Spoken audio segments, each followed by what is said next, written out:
very, very lovely place.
May I extend a cordial welcome to everyone. My name is Bence Forró.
And now, from this moment onwards, the live stream begins.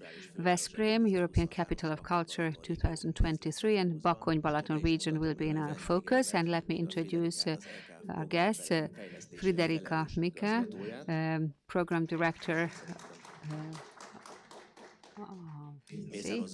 Zoltán Mészáros, CEO's Council, and John Togay, writer, director, the artistic advisor of the European Capital of Culture. I've been preparing a Balaton-related program for 5 years now, as I spent half my summer at Balaton. And when an interview was done with me, it's always asked how I'm, well, linked or what kind of ties I have this Balaton. So I promised myself that I would not be asking that question, that same question, but at the same time, one of the focal points or endeavors of this program is that no boring Tuesdays anymore. But if you'll allow me, I would like to start the discussion by saying that you may also look forward to 2023. But let me ask you nevertheless, if you were in Veszprém now or in the Bakony-Balaton region, then what would you be doing on the 24th of November 2020 in 6 degrees centigrade? Because it's also a very important criteria to revive the sort of low season, to ensure that Balaton season does not end on the 20th of August. So where would I be in Veszprém? I would probably be at a concert with Papír Kutya. What is Papír Kutya? For those of you who come from Veszprém might be familiar with it. It's not the venue that matters really, but really it's centered around the idea never a boring Tuesday anymore. And this reflects the concept around which we've started building the program of the European Capital of Culture, because it's not just events that attract a great deal of people, but also locals, natives, those who visit Veszprém, for instance, on a Tuesday evening in November, should be able to find cultural events that so far probably were not available. And one of the first projects or programs that we launched was a town image development program aimed at encouraging local service providers to launch venues and services in Veszprém, which without the encouragement and the motivation would not be possible because they're too risky. We don't know whether there would be an audience. And this is really something we launched 3 years ago. And it's not just us who think so, but visitors are recurring guests, and as well as tourists who come just for the day. And indeed, downtown life has changed, which so far, let's say, was non-existent until now on a Tuesday evening in November. Well, never again a boring Tuesday evening is, as far as I can remember, was my thought, but this was not my original idea, because I was born in downtown Veszprém, and I have some interests in restaurant business. And this was what one of my colleagues said, namely that if anyone is hit by a car on at 8 o'clock on a Tuesday evening in November, then he's happy to pay for all the sanctions, because this is how he highlighted that there is hardly any probability of that. So there's a striking difference, because in the summer it's a very lively town. So this is a European and global issue. If you take yet another step back, then you see that all successful tenders and proposals have tried to identify issues that suffocate local communities. All towns of 60,000 have similar problems. For instance, there have not been places where you could have breakfast downtown. Now there are 5 of those. And all of those received some support and subsidy through the program Frederica has mentioned. One, for instance, gathers local produce. The next one is a cafe and design shop as well.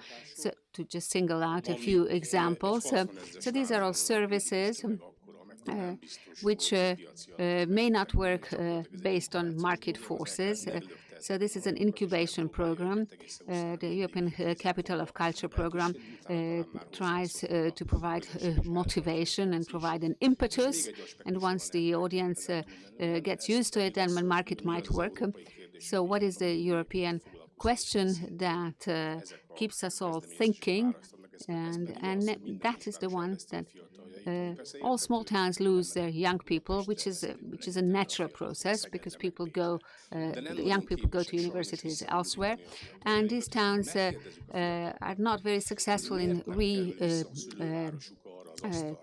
conquering the young people. And if we ask ourselves why these towns are not attractive enough, is because downtown regions of these small towns are boring. So this is how all these small towns in Europe are linked, and this is the basic or central thought. Well, I'm sorry you didn't ask me the question what my bond or link to Balaton is. I will nevertheless answer that. Obviously not avoiding the question of what I would do. So I will want to talk about this because on the one hand, those who are not Hungarian in the room may not know what all the things are that link Hungarians to Balaton. Balaton being one of the most important Hungarian myths, a living or a lively myth, something that we live through and experience every summer and possibly in winter as well. And something I will be fighting for is a dream I have to ensure that I can, in 2 or 3 years' time, I can go to the Lido or the beach at Balaton to go to the sauna at this time of year in 2 or 3 years' time. So Balaton is also called a national joy. So this is one of the most important natural and social values in Hungary. And it is against this region that Veszprém tries to position itself, Veszprém being one of the most important communities or settlements of the Balaton region. So it's our goal to ensure that this very colorful region that promises wonderful experiences should accommodate Veszprém as well, to ensure that we are never at a loss of what to do on a Tuesday evening if we don't want to be at home. Because, for instance, I like to be at home as well. So, for instance, it is November now, but if we were in February, when the situation is even more dire, so if you visit Veszprém in February, then there is the low or dead season festival, one of the events of which you might attend in a venue in Veszprém, and not just in Veszprém itself, but in the sort of looser region of Veszprém. So let's stick to Veszprém, because we have had a broader look at the region, and this is something we will continue doing. And I'm also hopeful you can go to the sauna in February in Balaton-Almádi. Why not? Why exactly Veszprém will be the European capital of culture in 2023? There was very tight competition with Debrecen and Győr, and it is also important to note that there will also be twin towns. Temesvár, for example, will also be a cultural capital. So why was Veszprém the winner? There is no official reasoning. There is no official explanation. There is a decision. So there is no champagne after that. They are tapping on your shoulder, and we receive a long letter with a very long reasoning, but it is not much different from the negative answers which are sent out to cities which did not win. What we usually say is that in that respect we received a lot of informal feedback from the jury, according to which the primary argument for Veszprém was the regional concept that we tried to outline already in the phase when the proposal was being made. And although the title is won by cities, the cities also involve the region around them, and this is what we decided when we also wanted to involve the Balaton region. In the past, the ECCs were large towns and some European cultural centers, but for the last recent few years, a new aspect appeared in the decision-making process, namely that towns which were less visible on the European scene were also able to get the title. Veszprém is a relatively small town concerning its population too. It also has limited accommodation capacity as well. That is another practical aspect why we are implementing the program together with the Balaton region. I think the main point was that we wanted to show Veszprém as and position Veszprém or reposition Veszprém as the center, as a center of the Balaton region, and we tried to reflect this challenge already in the proposal and find the responses that I say in brackets. It seems that the jury believed us. That proved that this was the right decision, and this is the direction that we followed. Well, I have to say that our proposal was the best, and we were very enthusiastic. And I only endorse what Friederika said. I would like to add that in the structure of Hungarian settlements, Budapest is a metropolis with 2.5 million residents, followed by Debrecen, which is not even 1 million. And then Veszprém is a relatively small town, and why did we receive this title? There is a short explanation on the EU website that this county seat on the northern part, northern shore of Lake Balaton involved the whole region into the proposal. Considering the population, we are talking about a size of about 300,000 people, but in the summer, together with the visitors, the population rises to 1.5 million. So looking at this diversity and looking at the population, it is a rather unique area. It is a second metropolis, if you like. It is at one place, the Balaton Basin or the Balaton area. I somehow confirmed, I think, what Federico said from a different aspect. Yes, I think that this diversity was also an aspect in the decision, because Veszprém and the whole region has a lot of aspects and challenges, which it seems that they had very targeted responses among the challenges, and the jury awarded it. How did you come up with the idea of the clusters, and how did you organize the clusters? Because the program consists of a lot of clusters. Each of them has got a title in relation to which you would like to achieve something. I think that you deliberately came up with the specific ideas for clusters, yes. We usually say that the program continuously evolved during the last few years, and those who were in contact with us knew very well that there were 4 rounds of calls for proposals to involve the partners with whom we are going to implement the program. It not only focuses on 2023, but this is when it will start. And we will implement, and we have implemented a lot of programs in co-production with other partners. We have reached the point by the summer when we more or less had the 2023 program finished and completed.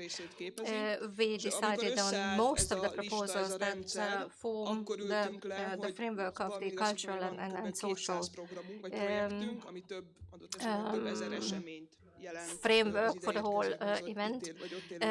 In addition to which, we have about 200 other events that will offer various experiences to visitors. Those who know us can see the focus points very well, but the new people, the new visitors, see a kind of chaotic picture. This is what we tried to structure and resolve with clusters. The main aim of each cluster is that when we have a question about the region, about what are the objectives of the ECC, what programs and events can we expect, these are the focus points with which we can present our idea better. If you meet somebody and they ask what an ECC is, it is extremely difficult to make this whole program transparent, because it has lasted for about 2 years already. And that is why we wanted to form a kind of chain of purpose. If I can do some marketing here, I would like to recommend everybody to check out the application. We set up the interests, and then once the interests are clear, and if someone downloads the application in 23, arrives in the region, and they have got certain interest at a certain time, whether it is jazz or blues or literature, they can pick from the events that ECC offers for that period.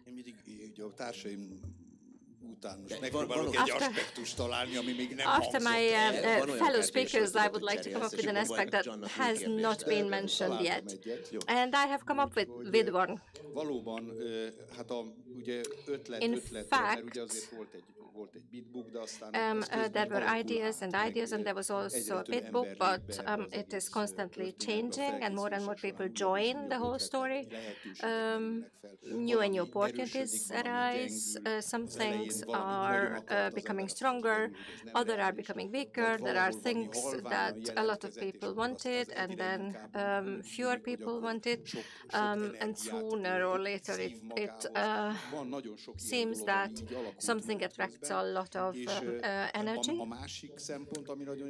And another aspect which is very interesting is that, as Frida said, they were accumulated, and we had to structure all the ideas and the programs. But while we were doing that, it also turned out that there are very strong interconnections between the various events and programs, and we managed to come up with a net, an overall net, a framework, and that is a kind of matrix of clusters, which reflects the whole structure of the program. Well,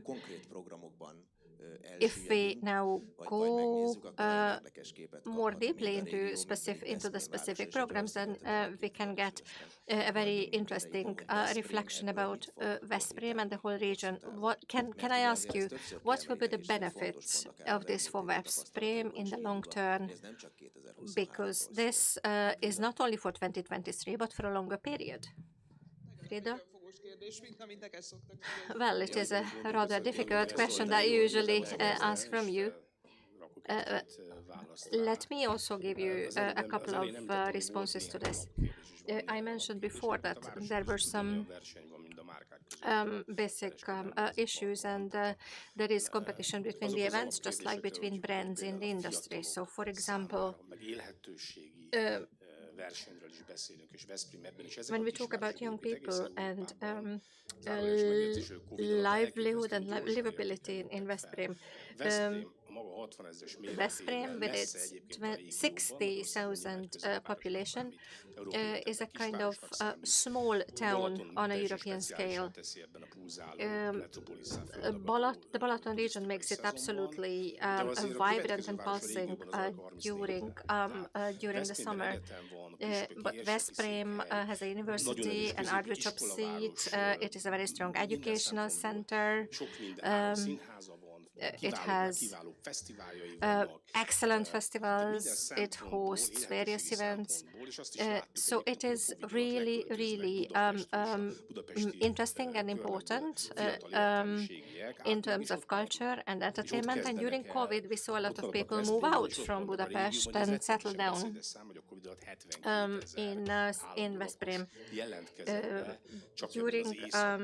During COVID, about 72,000 people changed their permanent residence from Budapest to the Balaton region. So we would like to improve the quality of life. We would like to make the town more livable. We would like to enable Veszprém to re-attract the young people, to be more attractive touristically, culturally, and we also try to address the niche areas. There are a lot of cultural investments, and that is what I would like to finish with. In Page, one of the messages was that the investments into infrastructure are very important, but I would say that each infrastructure investment on which the ECC spends a lot of money will stay there for decades and for a long time, and they will serve the cultural requirements of the whole region. Let me also add a few thoughts to this, which also applies to ECOC as a format. We mustn't forget that this is a very important learning process. So if a region or a town wins the opportunity to become 4 or 5 years later the European capital of culture, then that's a major challenge for the town as well as for everyone involved. And this is a very strong or ambitious learning process. There are outsiders joining the effort. I'm not from Veszprém. European connections and relations are being forged. Veszprém becomes part of a sort of a network. And Veszprém, therefore, knows a lot of things which it didn't necessarily know 2 years ago. And the things it learns and all the successes and failures and attempts, various perspectives, opening perspectives, and all the things Veszprém learns will be kept and will remain there in the long run. And that's when the benefit unfolds in the future, namely when it's realized what has been learned and how the joint and shared thinking is applied towards building a future. Let me give you 2 examples, which probably leads us over to the programs that we've envisaged. What's left afterwards? One of the most important programs is community development in one of the housing estates. It may not be clear why this forms part of the ECOC program. The housing estate encompasses 1/3 of the population of Veszprém, and it was at the very outset that we have decided that together with the people in that area we wanted to launch a program that somehow turns around the life of this housing estate, which is a dormant place. A lot of people move away, and this is sort of the entry point where people who come to work in Veszprém move, and then they move on. So there are very few actual living communities. So we launched this work 2 years ago, involving a number of partners, starting community development, community planning, focused on how we can transfer and improve public spaces, playgrounds, skateboard parks, for instance, and just thinking about how to use public spaces as venues for public events. Public circus is something we have conceived to involve school children as well. And obviously, the work our team does basically is concluded at the end of 23, beginning of 2024. But the objective is to teach those living there how this kind of shared work is done and how it can be continued after 2023. Another objective, something that goes well beyond 2023, is that Veszprém set the objective that by 2030 it should be the town where most people, most of the inhabitants can sing or play music. And so if you take a look at a series of programs, then the dominance or the predominance of musical programs is quite striking. And another program we've launched is a musical educational program. And this was launched based on the logic that this should be viable and self-sustaining after 2023 as well, and should not always be subject to and dependent upon subsidies. So what will be left in Veszprém and what will shape the town of Veszprém, as said by Zoli and John? Well, this is something to look for in the individual areas, because this will result in the general picture. Let me just add a few specifics very briefly. We have succeeded in bringing the Hungarian moving image festival to the region, and this is a shift in the focus in a country such as Hungary. And this means the most important Hungarian film event has become a Veszprém event. And I think you can all understand and appreciate what this means for young people, for university students in Veszprém. And in that context, we have tried to envisage what it would be like to come up with a digital immersive center by converting an old house of culture, in which during the coming 5 or 10 years, the new technology could be used to make science and culture available to young people. This is all in the context of the visual positioning of Veszprém, and I could come up with a number of other examples, but all in all,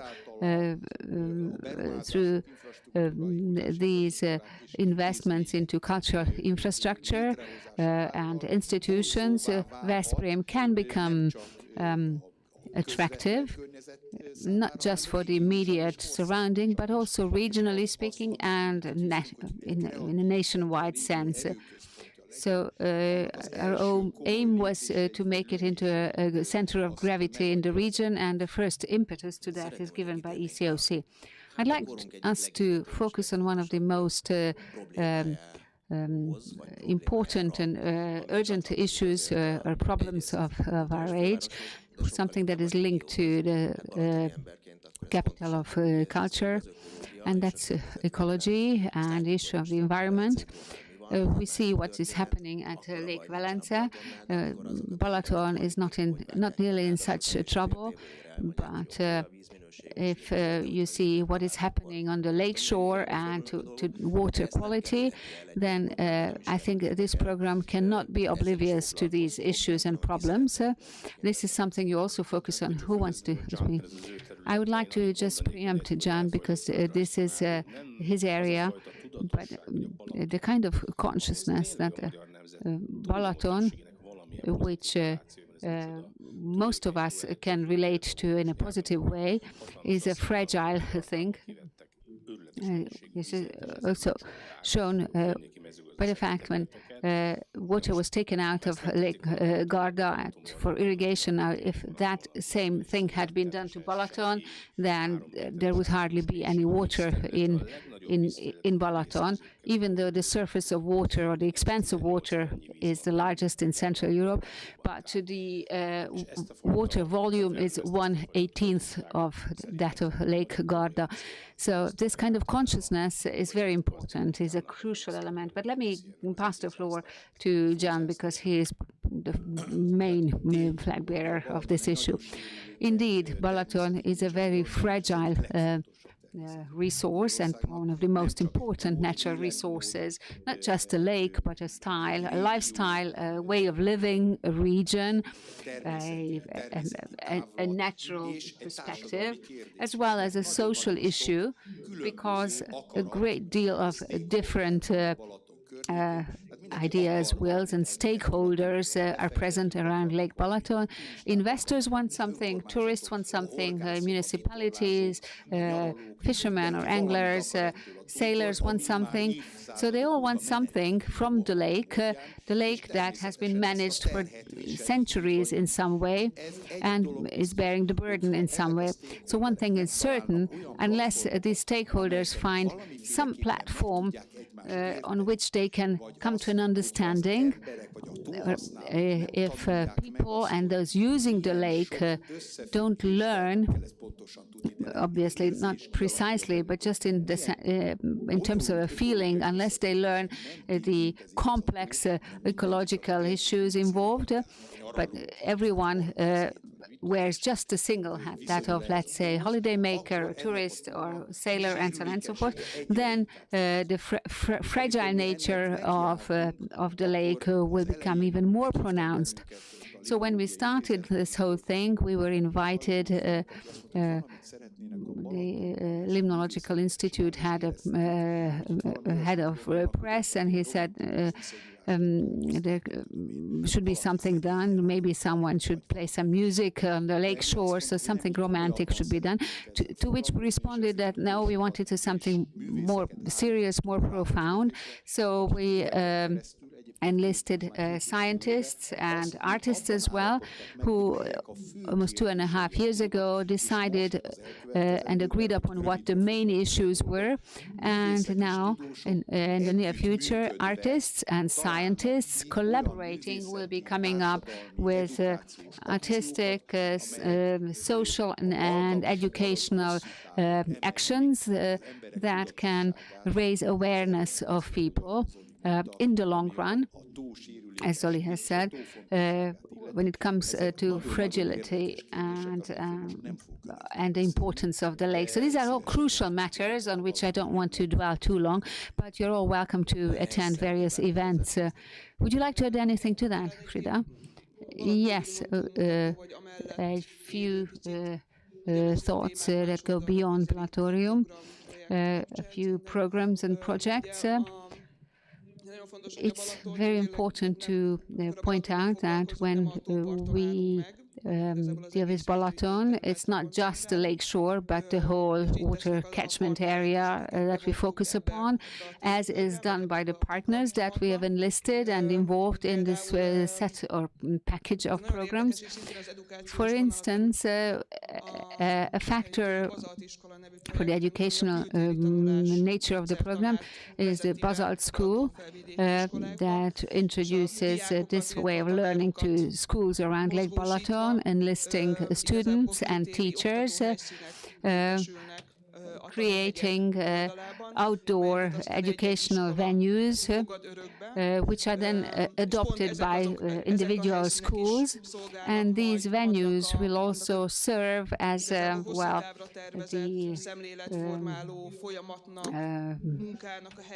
the venue of the work done to shape the mindset. There are also various artistic events and programs, but the patterns that we distill should be saved and kept in the long run beyond 2023 as well. Coming back to my experiences related to Lake Balaton, I always ascertain that basically we have become a country of gastronomy and festivals, or gastro festivals, because each and every TV program highlights yet another gastro event or festival. And although my opinion doesn't really matter, but it seems that some of these are sort of repetitive, but nevertheless people seem to have an interest and a need for that. Obviously, it has the fact that there will no longer be Volt Festival in Sopron. Minor panic was created. So in this sense, how does the region and the program do its planning? Zoltán, I think you are the one responsible. Well, this is a complex question because you ask about festivals as well as gastronomy. Don't those two things relate? Aren't those two things interrelated? I also manage a Rosé Riesling jazz festival, which is also an amalgamation of viticulture and jazz. So ICOC has embraced a significant portion of existing festivals, starting from the Valley of Arts, Művészetek Völgye, to Veszprém Fest. So a number of others are also present, and there are also new initiatives which we are trying to help access this stage. And also we are trying to fight against seasonality to ensure that it's not just during high season, but also in, let's say, November and February, there is an interest. But now let me briefly jump to gastronomy, because it was only about 3 weeks ago that Michelin Guide issued the awards, and it went beyond the boundaries of Budapest. And in Budapest, there are 14 establishments with 1 or 2 stars or Michelin Bib Gourmet recommendations, but in the country, there are 12 such, 3 Bib Gourmet, only in Veszprém region. So I think it is safe to say that at last we have an international seal showing that this region, the Balaton region, and within that Veszprém county of northern Balaton, this competes successfully against the Budapest metropolis when it comes to gastro experiences. And if you look at the 6 historic wine regions in Hungary, then I think it's not too bold to say that over the past 20 years, this was the region that has done the most striking development. So Michelin has helped put this region on the map of visibility. This region is often referred to as the Hungarian Tuscany and Hungarian Provence. Well, it's great that you finished with the Hungarian Provence and Hungarian Tuscany. I really hate the idea that the Hungarian Sea is Balaton, Lake Balaton. Well, we are getting some music in the background. So, if you go to Italy and if you go to a trattoria and you eat some pasta, then you can be absolutely assured that even if you go to a trattoria, you will get a genuine pasta or penne. In Hungary, I'm not sure whether you would go anywhere to have a good goulash. So why can't we have an excellent goulash in every restaurant? Well, I think you're too young to understand the reasons for the Hungarian Sea. Until 1989, it was very difficult to travel for Hungarians. And I was asked in 1989 when Croats were asked, why don't you travel to Hungary? Because you live near the sea. And they said, no, there are other reasons for that. But anyhow, to what extent the Hungarian cuisine got rewarded with stars and the Hungarian top gastronomy also focuses on Hungarian food and Hungarian meals. I can either say that great flavors and great meals will come out, and believe me that the situation at Lake Balaton is much better in terms of goulash than it was about 10-15 years ago. But we still have to develop a lot until we reach a situation where you can go anywhere and you will get the same quality goulash soup everywhere. I can only endorse that. And in fact, we are going to trump everything with our age, because I have to say that 40 years ago, it was really, really difficult to find a good goulash soup. But these days, there are more and more restaurants when goulash is excellent. In Brussels, which is very famous for its gastronomy, I have to say that I left a dish almost untouched in a restaurant. But to their credit, I didn't have to pay for it either. What I want to say is that the offers, the food of the Hungarian cuisine is much, much better. I have not lived in Budapest for about 15 years, but now the gastronomic development that I can see is just incredible. You cannot compare the situation what it was in 1990s. We have got European standard cuisine, and the cuisine around Lake Balaton is excellent, and this national joy, I like this idea. So Hungary's Provence, Hungarian Tuscany, yes. Well, and I would like to add wine to this. István Rázsidé, winemaker of winemakers, a superstar of winemakers, and he came back with a victory from a French competition. And I asked him what happened at the French competition, and he said, my dear Zoli, we were the surprise of the competition. So I dare say that the wine from the Balaton region is just it's cut gem. I dare say that with the food and with the Hungarian cuisine, the wine culture, um,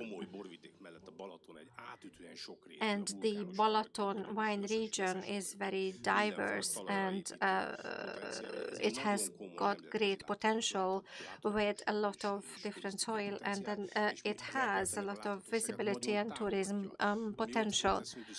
Uh, we were there in Düsseldorf, we were in Dubrovnik, um, and we were very successful with wine and also with sparkling wine. And we do a lot to even improve it and make it visible. Well, how useful it is to be critical about Brussels. As far as Brussels is concerned, I was a university student there, and I can only talk about chips and beer. Frida, do you want to say anything? Yes, Zoli already mentioned a few examples. Obviously, with the ECOC, our main mission is not to change the whole vision of Balaton, but to bring the fame of our region and Balaton everywhere. We would like to achieve a situation that we go to a restaurant and you ask the waiter what wine they would recommend. Sometimes they don't know and they cannot recommend anything. Sometimes they can, but they don't really know why they are serving what they are serving and what we should know. So together with our partner, we launched a wine academy which focuses on the catering facilities in the region, educating the waiters and the staff of the local restaurants in a very quick crash course on wine. And they have developed a specific subject material just for the region, just for Balaton region, so that when somebody goes to Réfülöp and we ask the waiter what wine they recommend, we can easily decide between Italian Riesling and the Grey Monk, and which one they would recommend and why. So it is important not only for the local people, but I think this is how the visitors can take the fame home with them and they can understand the whole region. Before we move on to the questions of the audience, let's talk a little bit about the opening ceremony. The 21st and 22nd of January will be two important dates when the whole thing will start. And there is another Jubilee event. I'm talking about the anniversary of the hymn on the anthem. John, you were the big creator for this.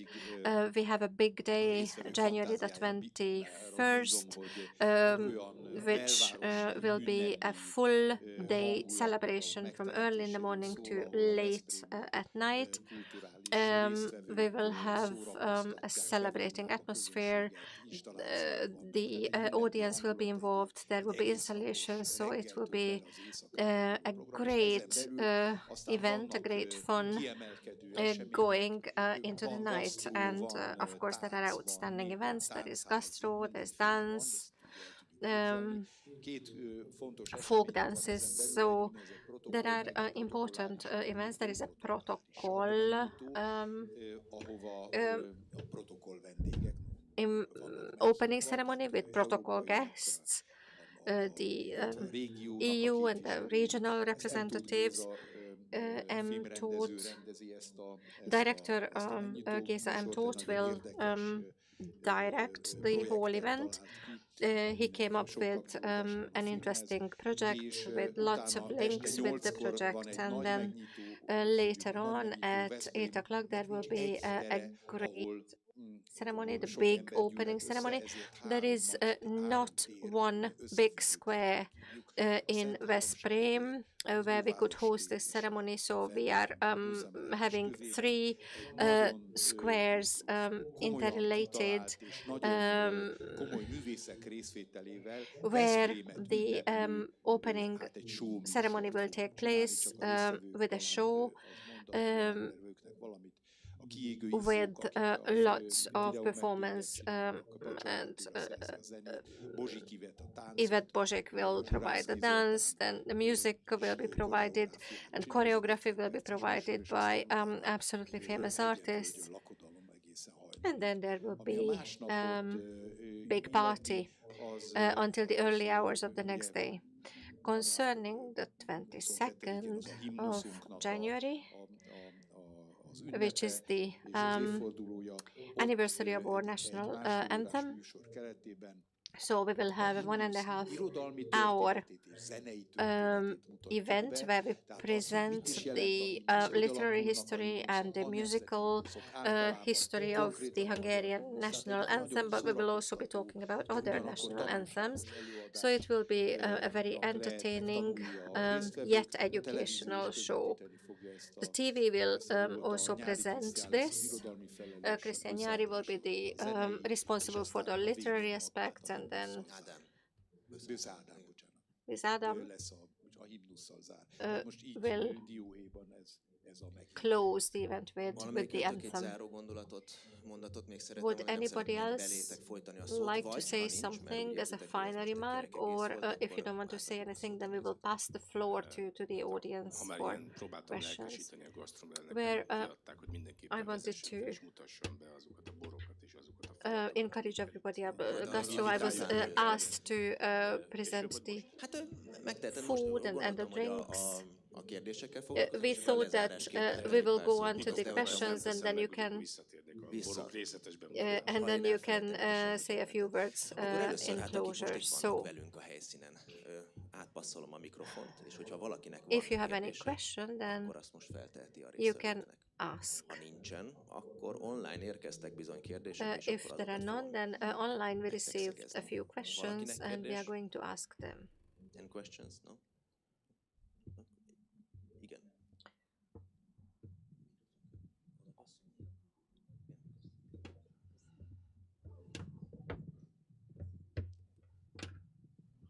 Szabad megkérdezni angolul? Can we ask in English? Thanks. Judging by the pictures you've got up there, the activities going on in Veszprém, I'm surprised you even want a European capital of culture. You'll be snowed under, I should think. But anyway, when I was down there on September sorry, my name's Kester Eddy. I work for the freelance and BBJ. When I was down there in September, there was an enormous amount of building work going on in Veszprém, including the castle area, I guess you'd say, the Vad, where the bishop's palace is. It was very unclear whether that was going to be finished. Could you just clarify whether, one of the major areas is going to be finished on time in terms of the building schedule?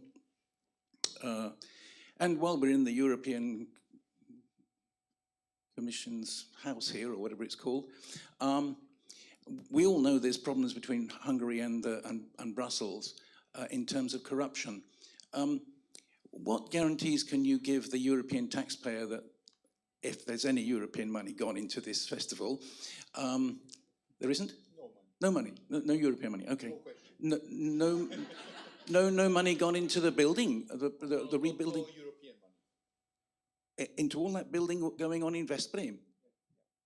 No European money. There's the principle of the European of course I'm not suggesting that there is corruption going on, but the question you put in this sense, well, I was going to put this sense has no aim in this sense, because we don't use European taxpayers' money.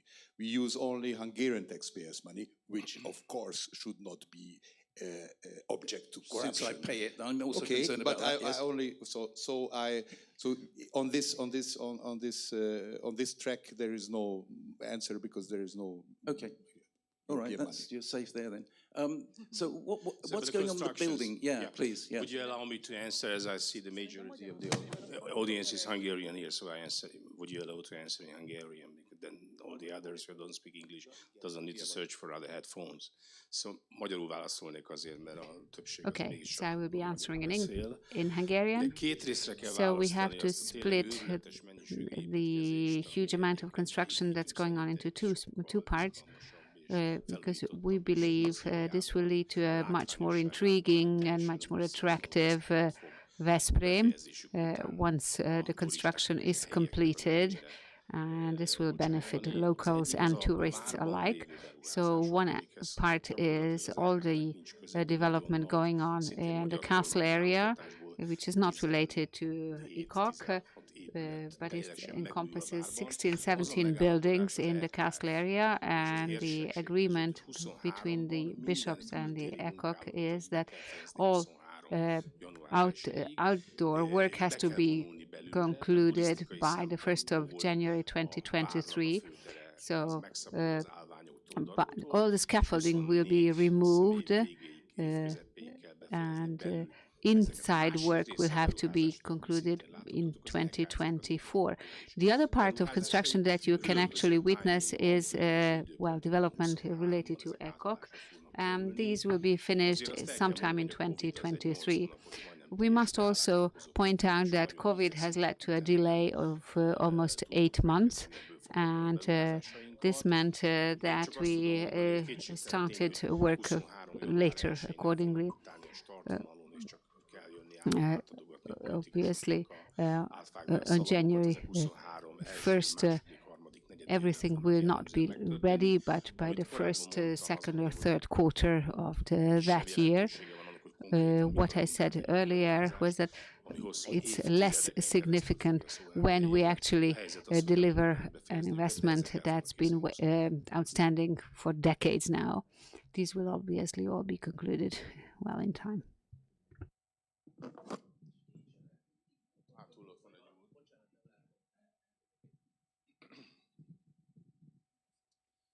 Hello, good evening. I'm Alex Stemp. I'm from the Budapest Times and Budapest Beyond. I'm very much enjoying this illuminating evening. But I just want to add I haven't really got just a question, but just to add a little something to contribute. I know the sort of great selling point is icons, iconography. In Veszprém, you've got Queen Gazella, which is a great asset, but you could also have sort of anything that's modern day icons, anything touching on sort of the curious, the adventurous, anything that sort of symbolizes, I don't know, supposing like someone like if Jar Gabor was in Veszprém at a particular cafe in, I don't know, whenever, at some point, then that can be a kind of point of tourist interest, that kind of thing. So anything that represents local culture combined with iconography is also a great selling point to bring in the crowds.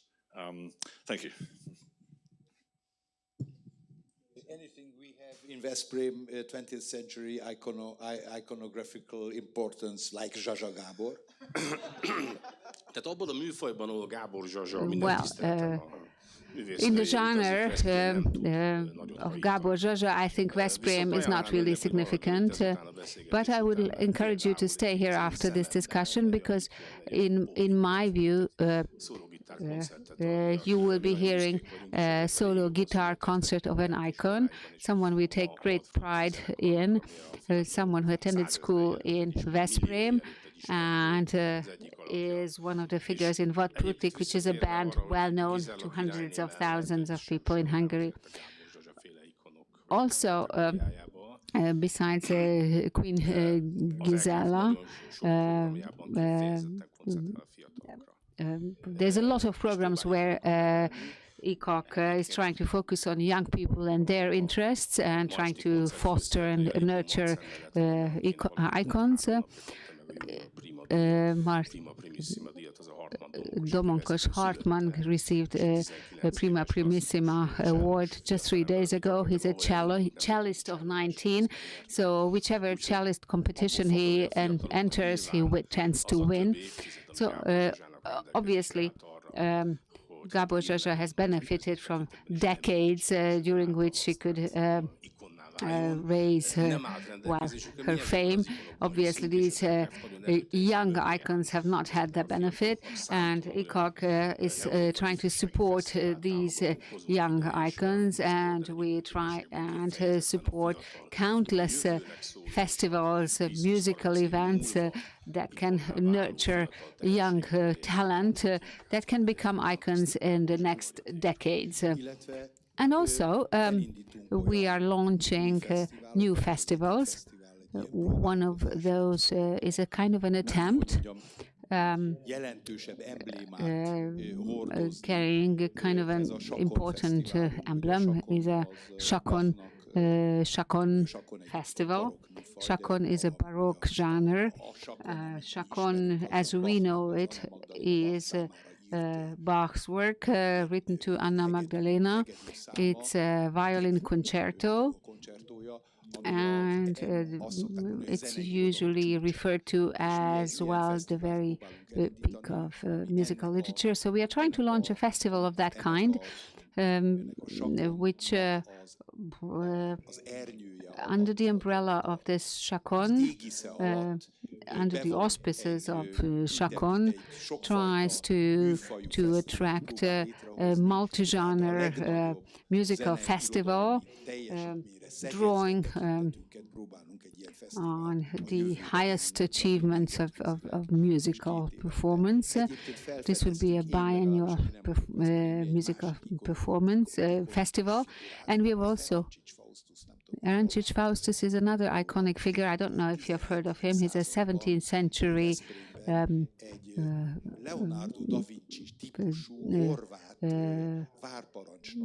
castle commander, who, not unlike Leonardo da Vinci, came up with and designed various structures. So we are trying to rediscover him alongside with Queen Gisela. He would also be featured. So we don't have icons similar to Zsa Zsa Gabor.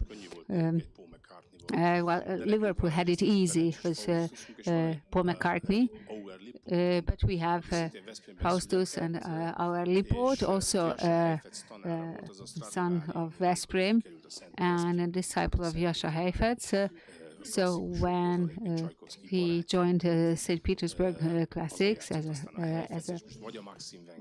it was either Maxim Vengerov or Vadim Repin, one of the Russian stars, is playing on that violin, and it is his textbook that is being used in Juilliard School of Music in New York. So we do have such icons, but their fame, obviously, among the general public is not comparable to that of Gabor Zsa Zsa Gabor. We are organizing yearly festivals where we try and invite every year at least one major classical musicist, Gideon Kramer, and so on and so forth. So we are trying to nurture icons, but obviously this is a difficult task because we need the time. We don't have the time that Zsa Zsa Gabor had. One more thing. Just one more thing, just to really conclude what you said. May I advise that you contact the Hungarian Hollywood Council. Do you know who they are? They specialize in searching for 20th century icons in Hungary who relate to the big time in California. You might find someone through them. Okay, thank you. Thank you so much for the advice. We follow it. So we have now used up much of the time available. So if some of you would like to ask further questions, then we'll try and prioritize those, because many of the questions that we received online have been exhausted. So if there are no further questions, though, then I'd like to pass the floor to Zoltán to talk about gastronomy and wines, because the stream will be over quite soon. You may share with us information that might be of importance and interest to stream viewers as well. To talk at the very end of such a long event is, well, not a very attractive task. ECOC is trying to promote Hungarian wines. So wherever we go, we always take with us Balaton wines. Garamvári winery is on the southern shore of Balaton.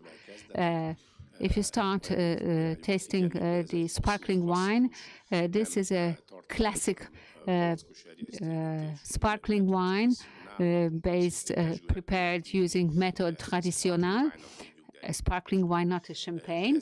But this will be the first one we'll be offering. This is in Balaton, Lelle and Boglár region, and the same winery also has red wine, barrique wine from 2018. Cabernet Sauvignon is produced in the Balaton region as well at an international level. And when it comes to white wine, if you wade through Balaton all the way to the North Shore, then in Badacsony there is a small winery, Nagy and Nagy.